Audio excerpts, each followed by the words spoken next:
Hello, everyone. Happy New Year. Welcome back to our Holistic Cat Care Q&A. And I want to say hello to everyone out on Instagram. Hello, you guys. Thank you guys for joining in tonight. We're going to give it a couple minutes for people to pile in. First of all, I just wanted to say Happy New Year. And I hope you guys had a wonderful holiday season. I know for some of us, not for me particularly, but some people are still kind of off work and enjoying their time off, which is wonderful. We all need that time to just decompress, unplug from everything, and just rest, right? It's just that season, I think.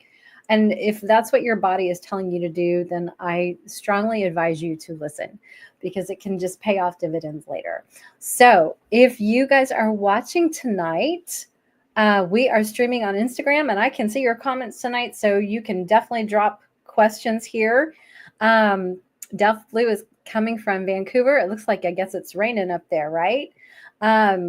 We're on our Facebook page and YouTube as well. So if you guys are watching, drop a comment. Let me know where you're watching from so I can say, hey. And how did you and your cats do during the holidays? I know we had some really good shows in December, kind of helping to support you and give you some ideas if holidays were tough. So let me know how that all worked out. And how are things going right now? So that's why we're here. Are you struggling with anything? Are you having some issues with your cats? Do you need some advice, some tips, some ideas? That's what I love doing. And got lots of people over here on Instagram joining. Thank you so much. So if you guys are here, say hi so I can say hi back to you. Excuse me. My cats are in here. I wish you guys could see them. I have a little space heater all set up by their bed. It's not on high or anything, but it's just warm enough. And the little ones have been in there all day. It's so cute. So maybe Skylar, she was just here. Oh, there she is. Skylar, what are you doing? You can't chew that. Come here. Come here. Come here. Oh my gosh. Living with cats is not always easy, especially when you're live. Come here. She's chewing on a cord. This is not a good sign. Come here. Hey, come over here and say hi. Yes, ma'am. Come here. Come here. Say hi. Come here. Oh, this is naughty. This is my naughty. This is Skylar. For those of you who have not seen Skylar, she's Miss Busy. So everybody say hi to Skylar. Say hi, baby.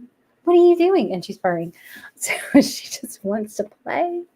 And it's not a good time to play. No, we can't play right now. We'll play later. So anyway, okay. So who has questions for tonight's Q&A? Let me know. Food, emotional stuff, supplements. Are you dealing with anything that kind of popped up on your radar? And Marcella's here from Seattle. Hello. I look forward to our call tomorrow. And that's a good time for me to just remind everybody, I do offer free consultations, 20-minute phone call consultations. We can talk, share, get more details about whatever you're struggling with. You need some advice. If I can point you in a direction, make some suggestions based on my experience and my knowledge, I'm happy to do so. What else was I going to tell you? Oh, okay. Here's another thing I wanted to talk about is the Mastering Muscle Testing program is taking registrations. So if you guys are interested in learning how to take your muscle testing skills to the next level and do energy clearing work, develop treatment protocols, things like that for your cats, even your pets. If you have dogs, it would work for that too. And a lot of the things that we cover in the course, you can use for yourself too. So it can benefit your whole family, human or furry, doesn't really matter. It does require an initial appointment with me just to chat and see if this program is really a good fit for you. And what else was I going to say about that? You don't have to have any muscle testing skills. You're going to learn them all. Okay. And it's a self-paced program. There is no deadline. You can just work through the modules at your own pace.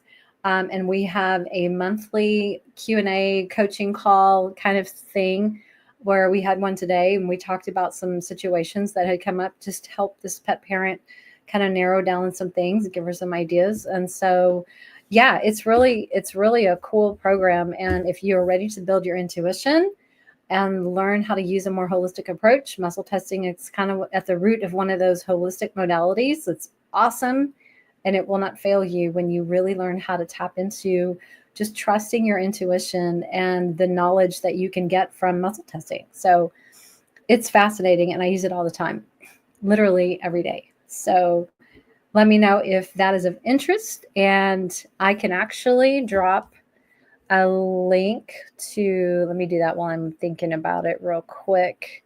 If you're interested in learning more, I'll drop the link here in the comments. Sorry, Instagram, you're going to have to go over to either my website, purrrfectlyholistic.com, and you can book a call there. If you scroll down, you'll find the details about the program toward the bottom of the page. If you're on Facebook or Instagram, I just put the links to the discovery call here in the comments. So yeah, well, tonight will be really short if you guys don't have any questions, but if you do have questions, definitely drop a comment over here. I don't know about you guys. It's kind of been a little it's kind of rainy, a little bit off and on here in Texas. Very cold. And what else was I going to say? Oh, just some allergy stuff has come up for myself and some cat clients across the country. So if you're struggling with that, there's probably something blooming or growing in your area. Marcella says, food question. Do you have an opinion on Fresh Pet brand refrigerated section? Yes. Now, at one point, they were recalled for terrible mold in their products. Like you'd open the package and it was just blue and green spots of mold all in it. So that makes me kind of wonder about their processing and their quality. You could go to the FDA website and check and see if there's any, current issues or complaints being filed with that company. And I would do some digging on their website, find out how they source their ingredients, where they get their meat from, and those kinds of questions are going to be very important because you want to make sure if it's fresh, and know that it is not raw food. It is a cooked food. So you just want to check the sourcing. Okay. Yes, brands can do better and they can change and they can improve. So I'm just not real trustful. I don't have a lot of trust with that particular brand. It doesn't have a good track record, if that makes sense. Yes, and thank you. They should check the Susan Thixton. It's Susan Thixton's. It's truthaboutpetfood.org. I think it's .org or .com. Truth About Pet Food. You can find their website. She does have a 2025 list. I need to buy that. I haven't done it yet, but it's on my list to do. And she vets these companies. They have to submit so much information. It takes her months to go through all of these requirements that they have to submit, tons of documents and paperwork to make her cut her list. And even some probably don't even make it. So yeah, there's that's a really good resource. Thank you for sharing that. And to my knowledge, Fresh Pet has never been on that list, just FYI. Love says, strange question. Is it possible to use energy work to clear critters out from the attic and under the house? Not unless I'm specifically working with that critter. But what you could do is you could hire an animal communicator who can connect with those animals, those critters, and ask them to leave. And maybe even if it's possible to provide them an alternative source of a home, if that's an outside, I don't know what I'm saying, but if you can convince them that they need to leave because maybe you're going to close up their access and you don't want them to die in their attic, or you know what I'm saying.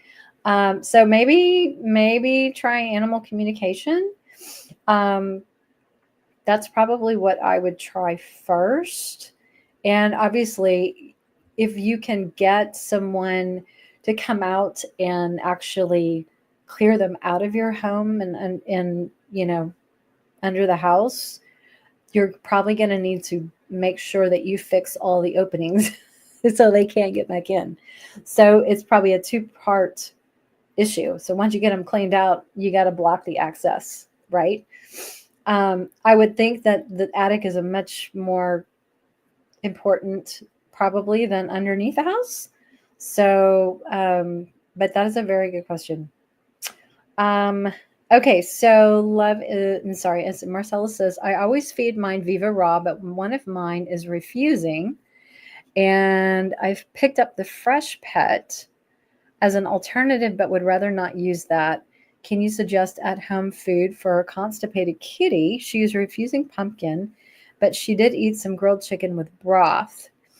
You know, the thing is,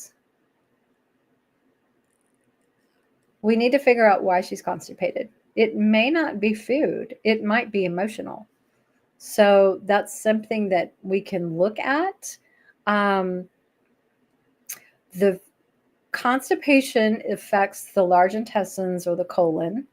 And if there is a root chakra block because of fear or not feeling safe, things like that, it can affect the energy flow into that region of the body, and cats can get constipated. So if pumpkin is not necessarily, a favorite food, there's other things, there's other sources of fiber. I'm not sure what all you've tried. Psyllium husk is one. Coconut chips are another. There's acacia fiber. You can actually mince mushrooms, like mushrooms that you would buy at the store. You can mince dark leafy greens. We're talking a quarter to a half a teaspoon a day. So tiny, tiny amounts. But those kinds of things can also be sources of fiber. And if she has a food aversion, I'm not sure if I understand if she has a food aversion as well. I'm trying to reread your comment. She's refusing pumpkin. She did eat some grilled chicken with broth.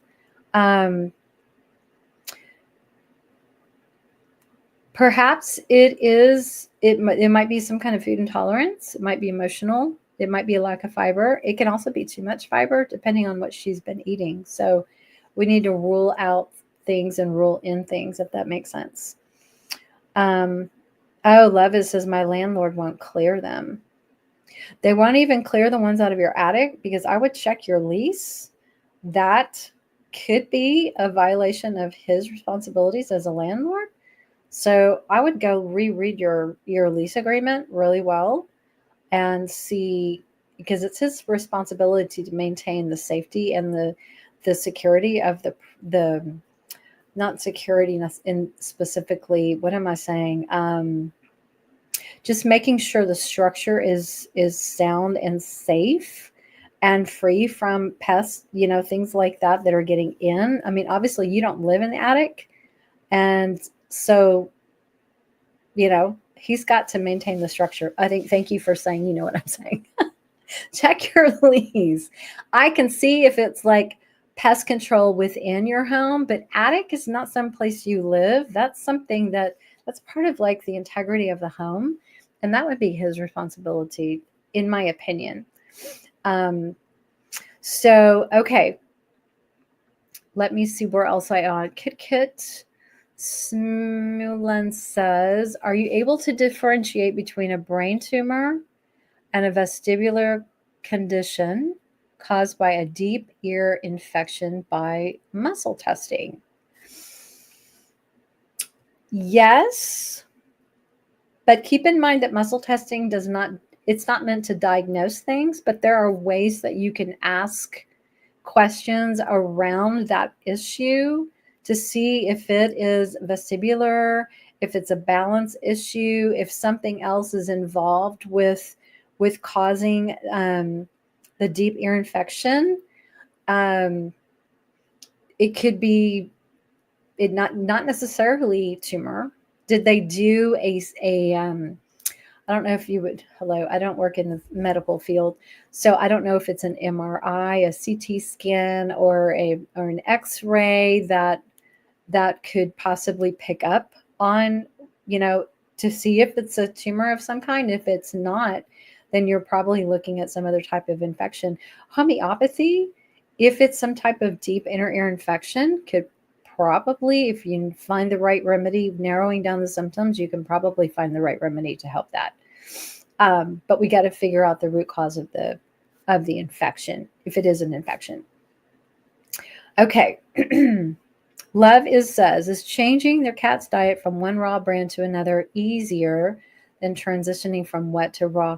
I would think so, because they're already used to eating raw food, so it's just a different recipe. Especially if you're going from the same protein to, from one protein and the same protein in the new food. So I would look at what other ingredients that are kind of different in the two recipes. Just so see if you shouldn't have as much, if at all, any problem. Now, recipes can vary, a little bit by the types of oils or the fats that they use, and some other things that they use to provide minerals and vitamins and things like that. So some of those are a little bit more challenging to the taste buds in some cases. So if it's a worry at all, what you could just do is put a little bit of the new, like a half a teaspoon or less, mix it into the one that they're currently eating, so that it's a blend, and they may not even notice the transition. So you slowly increase the new as you decrease the old. So that's how I would probably approach that if you're concerned that they may not like it right away. Okay. And Love suggests psyllium husk works great. Yes, it does, but not in all cases. So, I have to say it again, every body is different. And so, not always, the fiber sources that we think automatically are not necessarily all the ones that the cat needs. So you may have to learn to muscle test a little bit, or experiment for sure. Kit says an MRI was going to be $9,100. Good Lord. That is just absolutely ridiculous. I don't even have words. That's, well, I can certainly see why you haven't paid that. Who can actually afford $9,100 for an MRI? Yeah, that's crazy. I am so sorry that they want to rake you over the coals with that. That's crazy. You could try some muscle testing just to see if there's something that you could use to support that condition that the body agrees with. Yeah, that's, wow. I am speechless. I'm sure you were too when they told you how much that was going to cost. That is absolutely ridiculous. Sims and Dashes here. Thank you so much for coming. So Love says she uses a 1/4 teaspoon of psyllium husk per day. That's awesome. Fiber is so underrated. A lot of cats are constipated because they just don't get enough fiber in their diets, even the processed, in the canned food sometimes, especially if you have older cats. They can tend to just need a little extra support. I used to have a cat named Lily, and she would get constipated, and she was on canned food. So, and as she got older, she really struggled to poop on a regular basis. And so we did end up adding fiber source on a regular basis. And that made all the difference in the world. Adding a little extra moisture and adding a fiber source. And I think we did pumpkin and we did psyllium. It was quite a few years ago. I don't remember specifically, but That makes all the difference in the world. And it's good to rotate fibers. So remember, the fiber is a food source. It's a prebiotic for the probiotics in your cat's gut. So they need a food source too. So if we don't support the microbiome with something to feed them appropriate, then they die off, and then you have a real problem. So over here, Sims and Dash says, are GMO in foods safe for cats? Freeze dried. Found out Stella and Chewy's has GMOs. In Stella and Chewy's, that's disturbing. Is there a specific ingredient that they label as GMO? Like GMO, I mean, genetically modified organisms is something that's grown in a lab. So is it a vegetable source? Is it like, what do you know exactly what it is? Because I haven't looked at their labels in a really long time. She says, no, I asked and they can't even tell me what is GMO. Okay. If there's anything with legumes, lentils, peas, beans, things like that, that could have a GMO source. Some kinds of oils, like your canola oil, dried beet pulp, can be sugar beets that are genetically modified. So oils, soybean oil can be GMO. I'm curious now. I'm really curious to look at their ingredient label. Which food specifically, can you tell me the name of the product? Because I can pull it up here on the website and see if we can give you my best guess. Okay, so it's duck. Okay, duck. So the duck goose, is that correct? Because we can duck goose, which is turkey and duck, you guys. Let's see. And it could be something that their animals are eating. They could be eating a GMO grain. So that's a possibility. Let's see if freeze-dried, what food categories? Freeze-dried.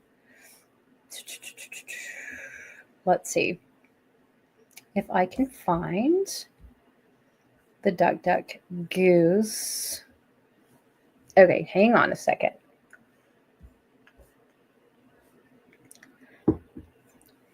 Okay, I'm going to pull this up and we're going to look. Ingredients. Hang on a second. I'm looking.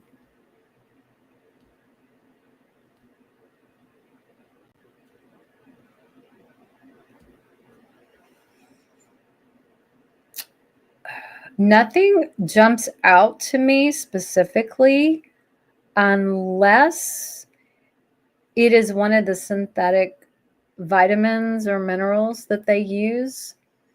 They told you it was turkey liver. Is that what you're telling me on your comments? Turkey with ground bone, turkey liver. Like I said, if it's not one of the vitamins and minerals ingredients in here that may be synthetic, that synthetics are made in a lab, you guys, so let's be real. Then, turkey liver is an organ meat, so that wouldn't necessarily be genetically modified. But again, if the animals are eating genetically modified grains or corn or feed, whatever they're feeding, that can contribute to having a source of GMO in them because they ate it. So interesting. And is it labeled on the bag as GMO? Because that would be really interesting if they're being really honest about it. I don't see anything specifically. Well, turkey liver is an organ, so it would be fine. Turkey liver they're using it for, organ meat, number one, is a protein. but liver has vitamins in it, and I'm not an expert in formulation and things like that, but they probably use that also for some of their other, whether it could be a mineral, it could be definitely some vitamin source, but protein for sure. So yeah, I don't know that I don't know why turkey liver would be GMO. So yeah, I think it would be fine. Now, the other thing you could do is you could muscle test the bag that you have and see if GMO resonates with it. Okay, she says, the place I get it from told me that their duck and some others has GMO. So you think it is safe? I don't see anything in particular that stands out that screams genetically modified. Again, unless it's the feed that the animals ate. Because there's not a source that's a common source of genetically modified things. So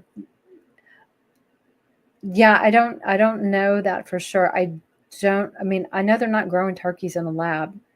And if turkeys are eating genetically modified corn or grains as part of their diet, that's possible.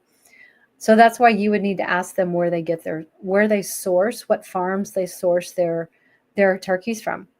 And I would start with that. And then go look up the farms if they have a website, and go check out where what they feed their animals. So you'd have to do some digging, but it would probably be you could probably find out more information like that if they'll share that information with you. So another good reason why getting Susan Thixton's food list is probably very valuable, because those are the kind of things that would pop up on her radar. And she looks at sourcing, she looks at quality, she looks at contamination, potential. I mean, they have to do third-party testing. They have to turn over all this information that some companies just don't want to turn over. And so that's why they don't even make the list. They don't even try, because they don't want to be transparent. So that's my take on that. So I hope that helps. Okay, I'm coming back over here. Okay, so Levis says, one cat was older with constipation, and I'm going to show this real quick. One cat was older with constipation, and my current cat had really hard poops. I've had great success with psyllium husk. Awesome. Yes. Rotate the fiber. Okay, so rotating the fiber means, so 1 week use pumpkin, next week use psyllium husk, and the next week go back to pumpkin, or do a different pureed squash of some kind. And maybe 1 week out of the month do the coconut chips. 1 week out of the month do mushrooms, do a mushroom supplement or anything like that. So that's what I mean by rotating. And it doesn't have to be daily. Don't make yourself crazy, but maybe, a week, every 2 weeks, every 3 weeks, or every month, rotate and change your fiber source and just see how they do. Kit, this is the cat that may have the tumor or the vestibular issue. She says, they told me she may not survive the 2-hour anesthesia, and if it was a tumor, they did not want to put her through a brain surgery. Yeah, I can definitely understand that. Is she an older kitty? So if she's a 2-hour anesthesia, well, she might be older, maybe having some kidney or heart problems. That would be a concern to put her under. Okay. Great point. Levis says, isn't it supposed to say non-GMO? When is it? You know what? It's not required. It's not required. It's really up to these companies to be transparent. And if they want people to know that, hey, we test our foods for GMO ingredients, and they get that label that says non-GMO, that is an option for them, because I think it costs money.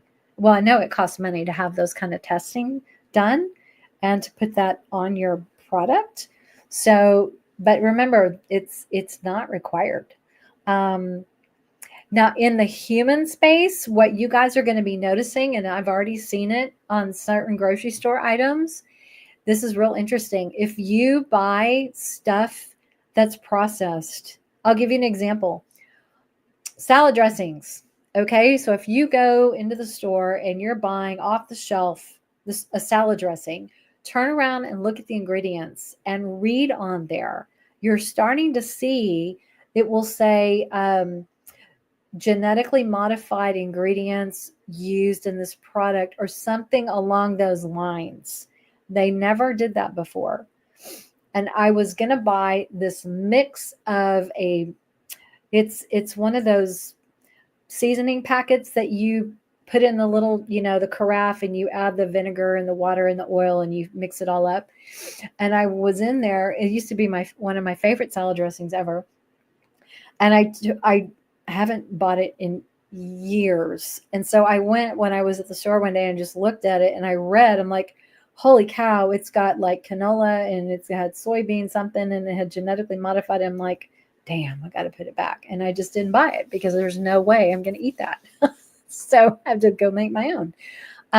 But I know that they're starting to label that on human products. I do not know that it's required, and I highly doubt it's required in pet food. Pet food can be like the Wild West. There's so many problems with the pet food regulatory system we won't even get into, but you really have to read your labels. And the best thing you can do is just do some research online and get familiar with the foods that are most commonly genetically modified. And once you have a good idea of what that list looks like, when you see those ingredients in foods or those types of foods or ingredients in your products, that can be a warning. Okay. That's where I would recommend. Okay.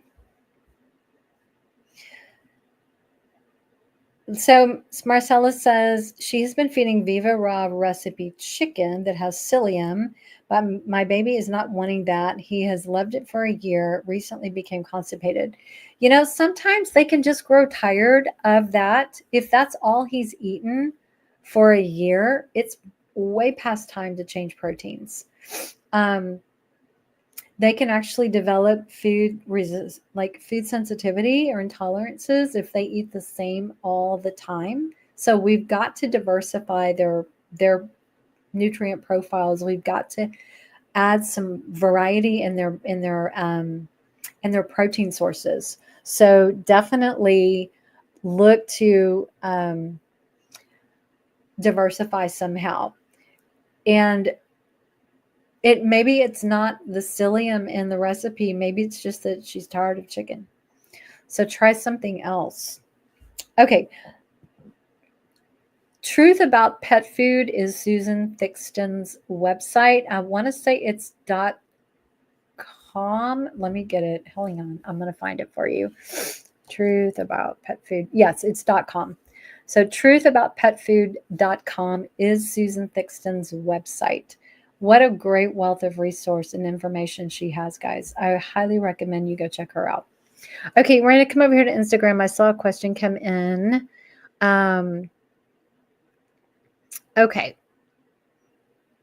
Any suggestions on how to get my boy to stop licking his stomach fur off? Vet thinks it's behavior. Well, the first thing I would recommend is to figure out the root cause. Is it emotional? Is it food? Is it environmental? It could be a combination of more than one thing.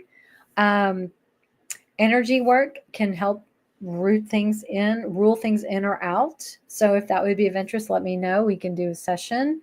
But the key is figuring out the why, because then it would be very easy to figure out what to do. But until we know the why, it's kind of hard. You're just throwing spaghetti at the wall to figure out what works and what's helping. Rule out things like if there's any toxins going on in your environment. And guys, one of the things that people don't realize is during the holidays, we put up all of these decorations and artificial trees and things like that. And the off-gassing from these products, these plastics, can irritate the immune system, and you start to see the skin rippling, and you start to see even like eye discharge and things like that. And it's happened in my house, and I have a tree that's 12 years old and it's still off gases. And my air purifier was on high right next to it the entire 4 weeks that it was up. and I took it down right after Christmas because it was just, I don't want any more of those in my house. So, even things like that can be irritants. Um, Food stressors. So if he's been eating a lot of, foods, the same proteins, that can cause that can cause irritation. In some cases, it can be parasites if it's tummy. Um, what type of emotional environment is he in? Is he like the only pet? Is he stressed? Is he anxious? Is there environmental stressors, people or other pets that bother him or make him afraid, or things like that? Those are the things that you can look at and start to identify, oh my gosh, that he doesn't have a great relationship with this particular pet, or when this person's around, I see it happen more. So those are kinds of things you want to look for. Look for potential triggers. Does it happen a certain time of day? Does it happen a certain time of year? How long has it been going on? What happened right before that started? Are there vaccines that could be contributing to stuff? Um, what was his upbringing like? I don't know anything about his background. Is this a kitten? Was he taken away from his mom too soon? Was he a rescue? Was he just found wandering and picked up and taken to a rescue? Those kinds of things. Yes, they can be emotional. That can contribute to that kind of behavior, and it's a way of self-soothing. So there could be emotional blocks and traumas there that he's just trying to work through. So there's a lot of potential causes. So you got to narrow it down and figure out to the best of your ability, unless you work with someone like myself who can really help you narrow down energetically and look for frequencies that are contributing to that type of behavior. And then it would be so much easier to help you figure out what to do about it, because then you have a really, really good idea of what's behind it. So I hope that makes sense. Let me go over here. She says, I don't know. I tried food limitation before. It didn't seem to make a difference. No toxins. I have a pretty clean house. No candles. Clean skincare. Okay, cool. She has an air purifier. No decorations. Okay, cool. He's the middle boy. Sometimes fight with the younger sister, but they play. It's been going on for a long, long time. He was adopted from a shelter. So it could be, emotional stuff from behind. Was he like that right after you adopted him too? That would be the question, because that can be a clue. If it's been going on a really, really long time, it could be just stuff from his past that he's still holding on to from before you adopted him. Okay, let me get Mike over here.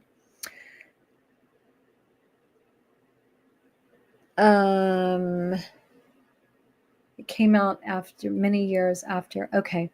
Then it could be behavioral. It could be emotional. Just if he's the middle child, traumas and emotional blocks are stored in the body. They are stored in organs, tissues, and glands. So those organs, tissues, and glands can emit those same emotions. And there's always a trigger. So I would start to look, does he do it all the time, or is it a certain time of day? Is it after he's had a certain type of interaction with one of the animals, and those kinds of things? So there's clues. He does it all the time. Okay. That's, again, I can't really be more specific because I don't have a clear, we don't have a root cause yet. There could be lots of different issues, but if he does it all the time, I would probably guess that it's probably emotional. And considering that you've kind of ruled out all the other things, that's probably what I would guess. But you know what? Emotional blocks can be cleared, and that would probably be really nice for him if he could let go of some of that stuff. Call it baggage, if you would. So yeah, that's probably, she's probably right. If you've done your homework and all the others to rule things out, then that might be it for sure. Okay, coming back over here.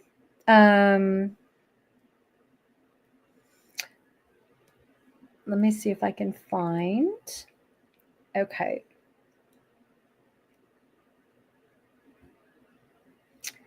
Got to scroll back through your comments. Okay. Let me see if I can scroll down. The Foster, okay, Kit says, oh, love it. It says biofortified is the new word for genetically modified organism. Well, that makes sense. Okay, so that's the key we're going to look for, guys. Look for anything that's labeled biofortified, because these companies are just so deceptive, aren't they? Kit says, the Foster was a rescue that had been dumped by a rural highway up north. We have no idea how old she was or where she came from. Was a ragdoll or snowshoe mix with blue-gray eyes. Oh, beautiful. Oh, that's... Well, she had a rough start for sure. Marcella says, do you think eating the same Viva Raw might have caused diarrhea? She didn't like any other proteins. If she's been eating Viva Raw for some time, then I wouldn't think it's that. I think it's probably something else. Does she like any other proteins and other foods? That's my question. And Love is says, would you mind repeating some of those fiber alternatives? Absolutely. So if you go to cocotherapy.com, their coconut chips are great. Minced dark leafy greens, so like dandelion, kale, those would be two that come to mind. Mushrooms, any kind of mushroom is a fiber source. Acacia fiber, psyllium, pumpkin, cooked squash, any kind of pureed squash. It doesn't have to be just pumpkin, but you could take a zucchini squash. You could do a butternut squash. Those are really good fiber sources. Elaine, where are people writing their questions? Right there. You're just drop them in the comments. That's where I'm looking. Okay, let's see and make sure I missed anything.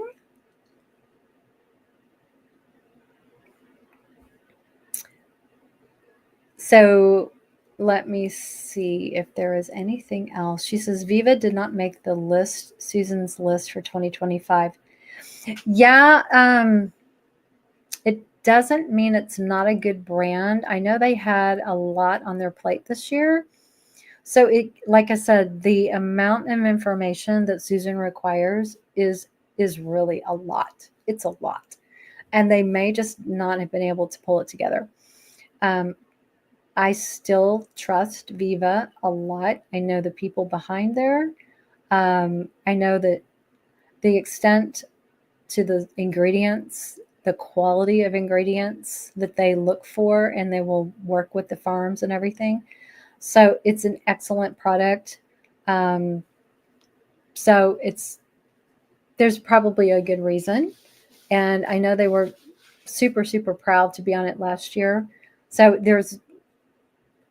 just because they're not on the list, like I said, doesn't mean that they're not good. It just means that either they didn't get all their stuff in, or they just weren't able to do it. There's a difference between wanting to do it and then the companies that are just refusing to be transparent.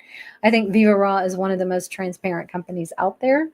From what I get stuff from them all the time that's very, very transparent, which is cool.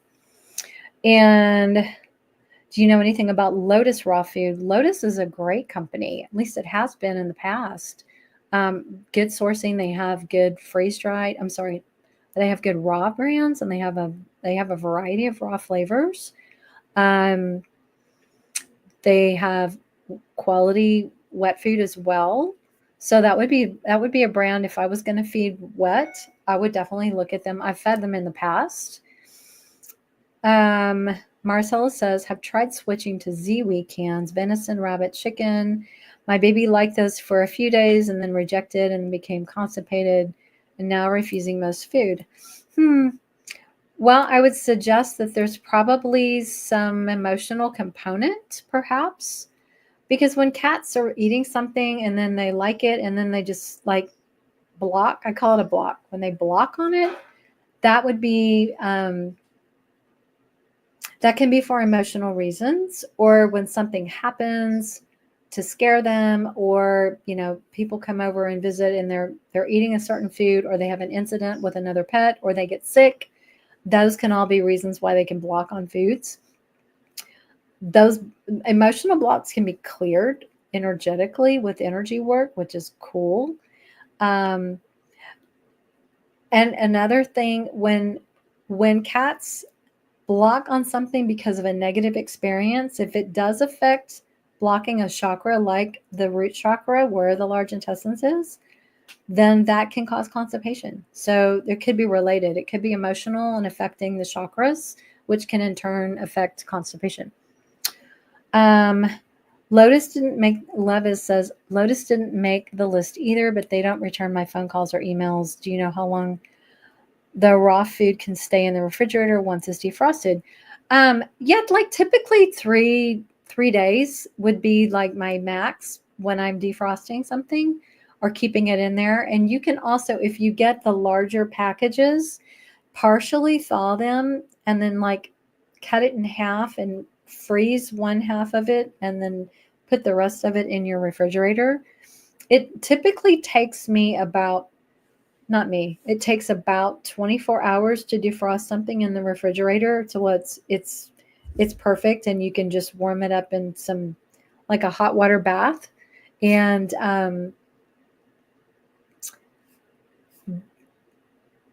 where was I going with that? So yeah, like you can refreeze part of it and then keep some in the refrigerator. But 3 days would probably be about what I would do. Okay. Over here on Instagram, sorry, is it alive? Yes. You just type your questions into the comments here. Okay. And I'm trying to go through them all. I apologize if I miss some of you. It's not on purpose. And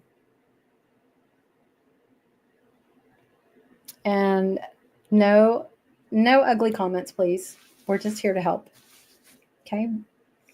And Elaine says, Kit says, how do I use a selenite wand? Okay, here's a selenite wand. It's clear energy. Just go up and down your body. You can even clear your cat's energy. Just go over their body, around. You can go around. You can wave up and down all around you. So that's how you do it. It's pretty simple. And it also helps, like, if you want to make an intention, it's like, okay, I'm clearing all negative energy around me, anything that is not serving me, anything that is not mine. You just clear, that's what you can do with that. Elaine says, what would you say about Raw's canned beef food, which has vegetable oil in it, versus Identity, which has, I think it's MLT. I know what you're talking about. Is it MCT oil or MLT? I can't remember what that's called. They're both good, but I read that MLT oil is a good oil versus vegetable oil, which is inflammatory. Well, the Raw's food, which oil do they use? Do they use sunflower seed? I can't remember. Or gosh, if you know, let me know. And MCT, okay, MCT oil is what I was thinking, coconut oil, not MLT. Their MCT oil is a medium chain fatty acid, and like a sunflower seed oil is an omega-6. But here's the thing, when they make these recipes, if they're using a vegetable oil like sunflower seed oil, for example, which is an omega-6, they need to balance their recipe with a source of omega-3s. And sometimes they do that with the type of meat. The type of meat that they use can affect those omega profiles. So if they have a nutritional analysis, not a guaranteed analysis, but a nutritional analysis that they can share with you, and Raw's May, they are a good brand. You can see the ratio in that particular recipe of how much omega-3 to omega-6. And I can't remember off the top of my head, I'm sorry, what that ideal ratio should be for omega-3s, but you can always balance a little bit more by adding a source of omega-3, whether that would be a sardine, like a sardines in water, or a salmon oil or a krill supplement of some kind to kind of balance that out. So I wouldn't necessarily be afraid of a vegetable oil, because I know other good brands use one of those too in their foods. But again, it's a small amount. So it's not like you're loading up, way out of balance. But if you can get a copy of the nutritional analysis, that can really help figure it out. And if in anything else, ask the company what their ratio is. Okay, that's what I would do. Let me see if there's anything else I missed over here on Instagram. Okay, we are almost at the hour. Is there anything else? Marcella says she'll be tossing the fresh pet refrigerated. Okay, that's funny. Yes. Let's see if I missed anything else over here.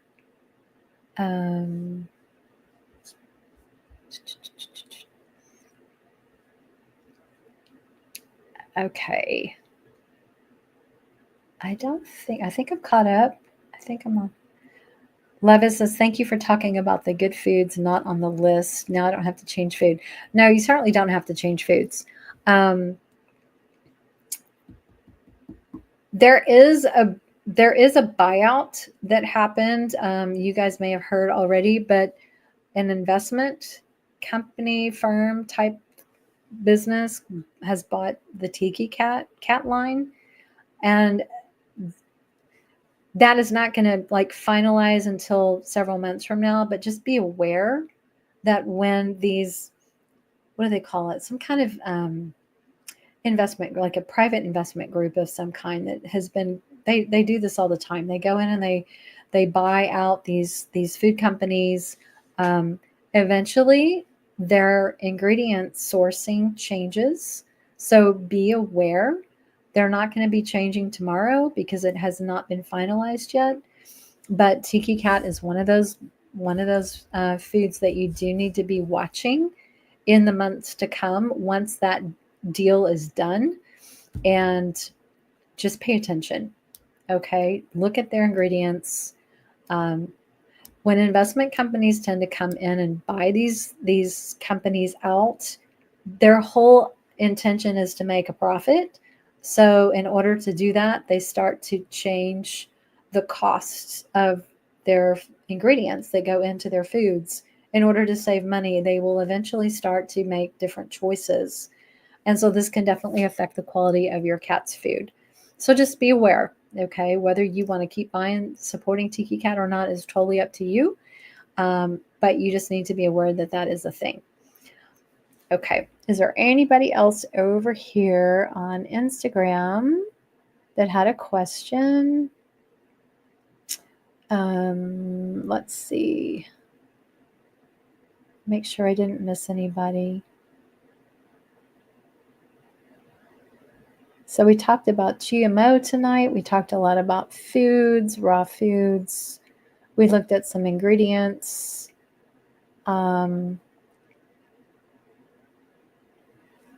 We talked about oils. We talked a lot about food. We talked a lot about fiber. Okay.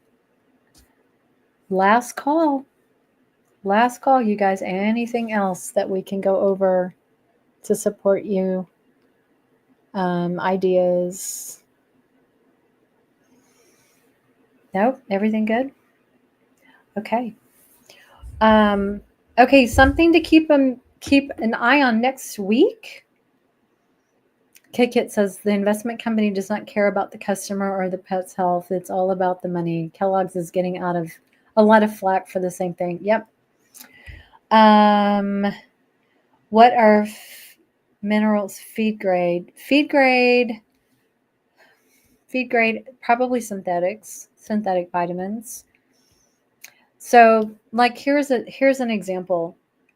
if you were to look at the ingredients list of the Stella & Chewy's brand versus Steve's Real Food, the ingredients list is probably a quarter to a third. The Steve's list is very, very small, and the Stella & Chewy's is very long.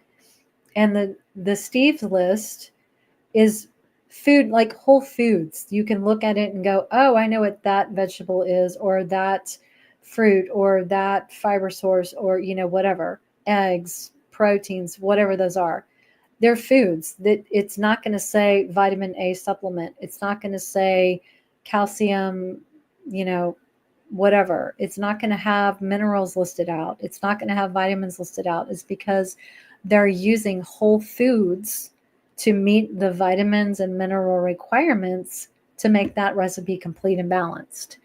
So if you're looking at a bag or a product that has a bunch, it says vitamin A and it has all the minerals listed out, things like that, it's probably, those are likely to be synthetic mix. And these companies buy synthetic premixes where it's all mixed together and they just dump it into their batches of food and they mix it together and that's their recipe. So that's how you can typically tell if something is synthetic. If it's a long ingredients list, it's probably coming from, some synthetic minerals and vitamins that are made in a laboratory that are not easily recognized by the body because it's not exact as what a natural source of vitamin A would look like in the body. It's not as recognized. So therefore, it's not as absorbable. The body can't use it like it would a food source versus a synthetic source. So that's the difference. When you look at your pet food labels, just be aware. It doesn't mean that, it's terrible if all you can afford to feed is something with synthetic minerals and vitamins in it. It just means that you are aware that those aren't food sources. So they're not as absorbed. They're not as readily available for the body to use. So anyway, make sure I don't have anything else over here. Okay, I think we're good. So next Thursday, we're going to be live in the afternoon, Thursday afternoon, 3 p.m. Central, with Dr. Emily Stein of Teeth for Life. So if your cat struggles with like the tartar and the plaque and you're worried about, getting your cat dentals every year, or, their breath smells really bad and all that kind of stuff, be sure to tune into our live as we talk about dental health and what they're doing with teeth to help cats improve their oral microbiome. And obviously, as a result, they're also getting, rid of plaque and tartar on their cat's teeth, which is awesome. And you don't necessarily need to brush your cat's teeth in order for that to happen. So tune in as we talk to Dr. Stein about this. Literally, it's her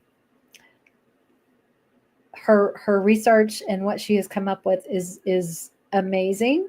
And I think it'll be really helpful for you guys if you're curious to learn more about that. Join us next Thursday. So until then, you guys have a great rest of your evening.